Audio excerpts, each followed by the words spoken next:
You having to hide away from life because of headaches? Are you having to hide away from your life because of your headaches? And how many out there are dealing with headaches? And we've heard a lot of clients say it's just my normal headache. It happens around this time of the month, or if it's raining, you know, it's the weather, it's because of that. Do you have these often? Is it your normal, as you would say? There are many different kinds of headaches to migraines. You can have it, affecting, like, different parts of your head, like the sides, the front, even, like, the back areas of your head. It could be a sharp pain, it could be throbbing, maybe it's even, like, a dull ache, and having these is rather annoying, isn't it? Because it's affecting your life. It's impacting how and if you can live your life. There was a fellow practitioner who was at a training with us recently and spoke about a client who had headaches, had migraines actually, and has children, and basically had to lock herself away. And this was a weekly thing. And in her words, she said the children had to fend for themselves. And they were, I believe, under the age of 10 or 12. There was a couple of them. Like, is this something you're dealing with on a weekly basis like this person? And after working on a program, 'cause, like, Kate and I, we work with practitioners as well on our health, and we have a program and supplements we're on.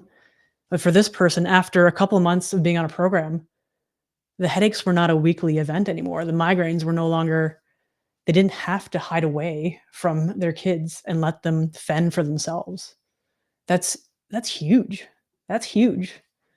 This is just showing the ability of the body to heal and given the right support and the right supplementation, finding the cause of why they had the headaches would have been key to figuring out what they needed in order to get better. And for anyone out there who is dealing with headaches or migraines, what if you didn't have to have it? What if your life could be different? It can be different. There are ways to do that, and we can help you with that. And there's like I've got a couple little stats here. Approximately 45 million Americans complain of headaches each year, and about 25% of Canadian households. Now, with everything, headaches are a symptom, and that's a sign that something's not working in your body. And we want to find out, as I've already said, we want to find out what the cause is. There are three areas of stress that could be happening with the body. It could be physical, it could be chemical, and it could be mental, emotional. Like physical, you could be having maybe it's an injury or you're not eating enough food, you're over exercising. These are ways that you could be experiencing or reasons you could be experiencing a headache. Chemicals, we're exposed to so many chemicals throughout our day from perfumes and cleaners, things in the food, dyes, what's in your water, beauty products. There's so many things that can impact us and affect why we have headaches. And then this time of year, it's December 1st. And this can be an amazing, magical time for people, but it can also be a stressful time because there is the going out, you're buying presents for people, what to get for them. There's decorating to do. You have family coming over, that could be stressful, having to make dinner and maybe not everyone gets along or has the same the same opinions on things because that happens. Financial stresses around that too. There's so many things, and of course, traveling. Is your family local to you? Do you have to drive a couple hours? And if you're like us up here in the northern areas, there's snow that we have to deal with. So these are all things that add up and can can impact how you're feeling and what's happening. And I mean, on top of having the toxins and things in our body, uh, the barrel effect that can happen. We've got so many toxins in our system, and as that barrel fills up, it overfills once you've got so many layers in there. And stress can be a big component of that, that just causes things to overflow. And that can be around this time of year. So there are approximately 150 types of headaches. This is was pretty insane to actually find out when I was looking this up a while back.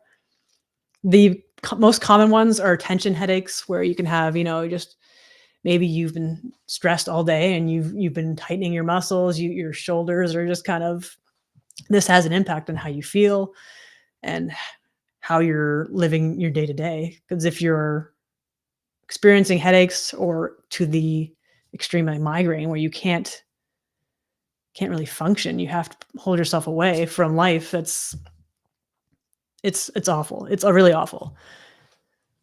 Cluster headaches are another one. They can usually be felt on one side of the head or maybe around the eye.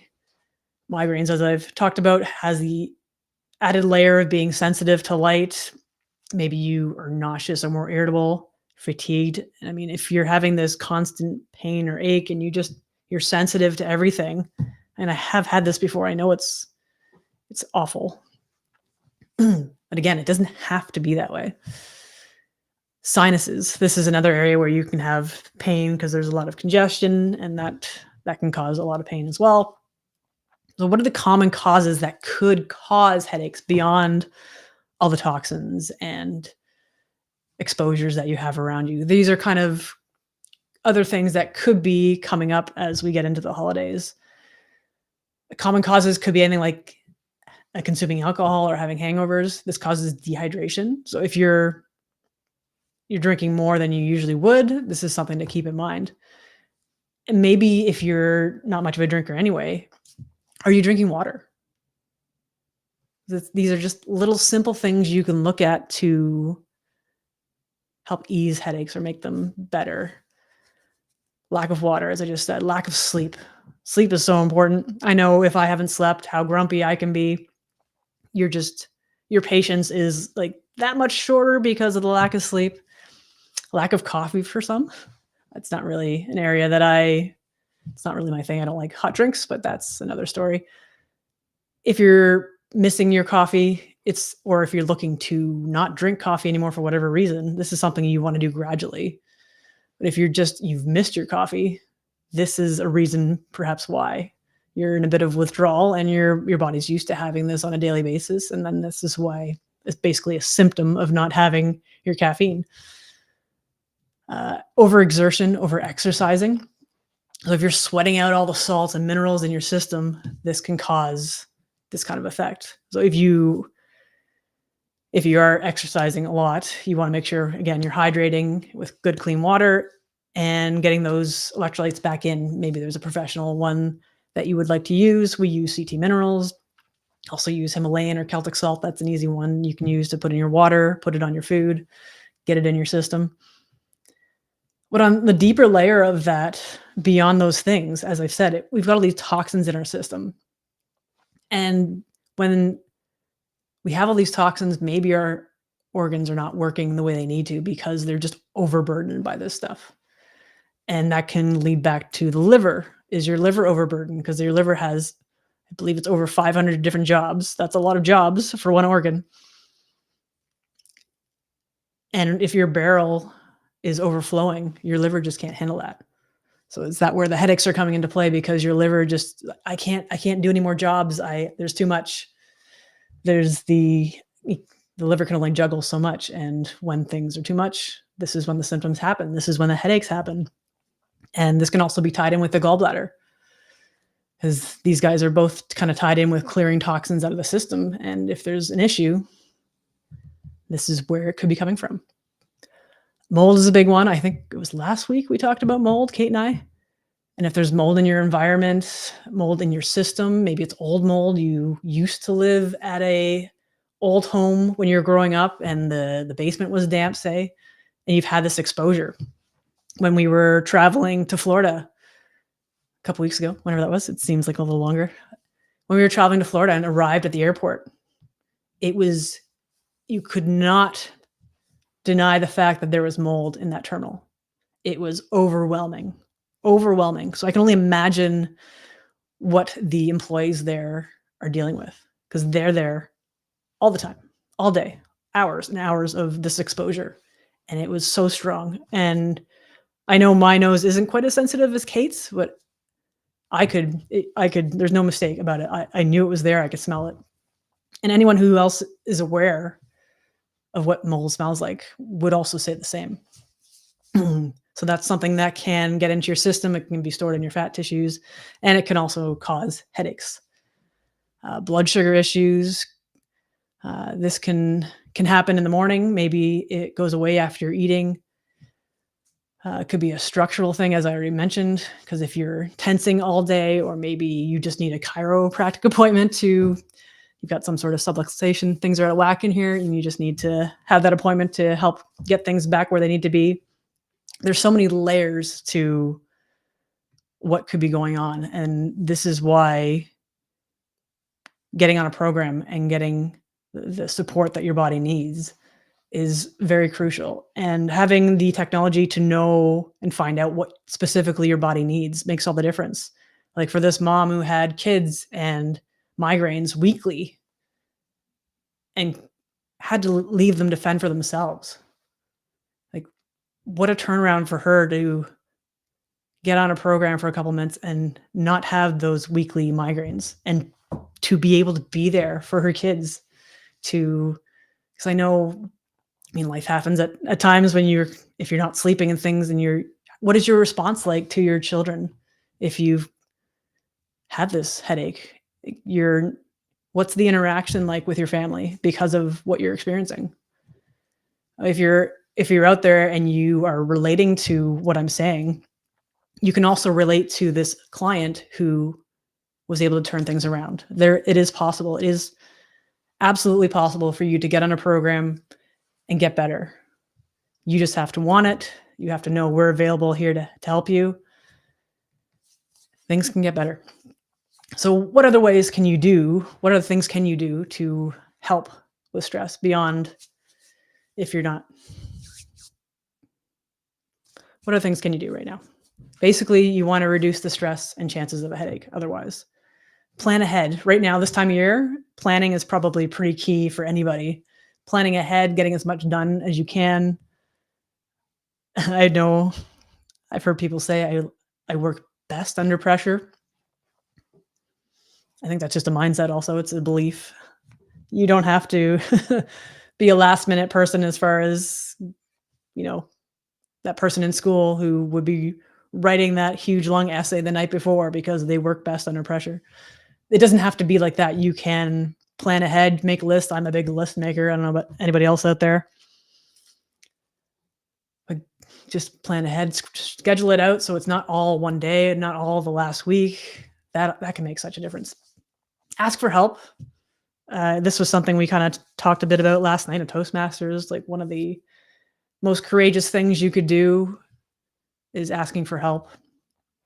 And it's a sign that you're not giving up as well in certain cases. If you're still looking to move forward in some way, just kind of saying to someone, I need some help. There's nothing wrong with that at all. Stay hydrated. These are simple things you can look at. Stay hydrated. Make sure if you are consuming more alcohol, especially, make sure you're getting your water in, your minerals. And as I said, if it's a structural issue, maybe you need chiro, massage, acupuncture, whatever. Maybe you've done those things before and you haven't done them for a while. Maybe that's something you can look at. Get sleep. Get some good quality sleep. Set yourself up for not to be dramatic, but a lovely sleep experience. How is the best way that you sleep? Most people, it's a dark, quiet, cool environment.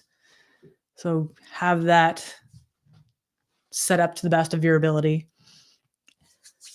Remember to eat. This is something very simple, especially as a business owner. You get busy during the day, and next thing you know, it's dinner time and you haven't eaten anything. And maybe that's the reason why you feel not well or you have the headache. This is something, I'm sure there are lots of business people out there who have experienced that. And this is something you need to consider. Taking care of yourself isn't putting everyone else last. This was something that was discussed with a client this week. Taking care of yourself is not putting everyone last. It's not a hierarchy of how things have to be addressed. And just because you are taking care of your health and looking after what your needs are doesn't mean you're putting everyone else to the side. So just think about that.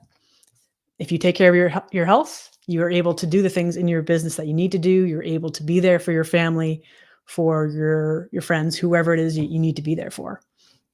It's the fill your own cup first, right?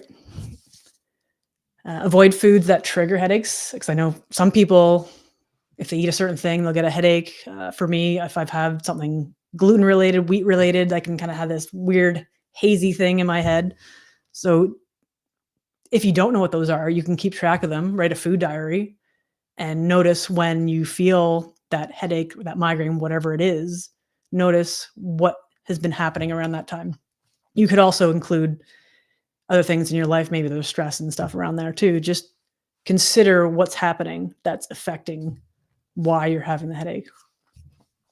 And food is a big one. So just be aware and keep track of that. Because once you actually write things down, your awareness shifts as far as, because it actually becomes a bit more real when you write it down and keep track of things. It's like adding up your bill from buying groceries or something. It's like, that's how much that was, right?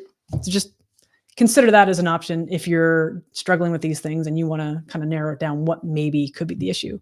And again, if you're working with us, this is something we can test for to find out what things are an issue, because maybe you think it's great for you. It's some sort of, like in Kate's case, she had Brussels sprouts come up as an issue for her at a time. So that was something she couldn't consume. Yeah, I know it seems weird because vegetables are supposed to be good for you, but maybe there's a reason why it's not good for you at that time. Your body needs to get rid of some toxins, and perhaps not eating that food at that time is something your body needs to help it along the way. So as I said, how is this affecting your day? How is this affecting your family by having these headaches, these migraines? And if this is something you're dealing with, we can help you with that. If you're struggling, send us a message on what we got here: Instagram, Facebook, YouTube, wherever you're following us. Send us a message or reach out. You can find out more about what's going on. There's a free discovery call. We can get a conversation started, and just find out more about you and if we're a good fit. So yeah, just imagine what it would be like not to have that headache or that migraine. How would your life be different? And just know it can be different, because it was different for someone else's clients, right? They are a testament to what can happen if you get on a program and start helping your body heal and get rid of toxins.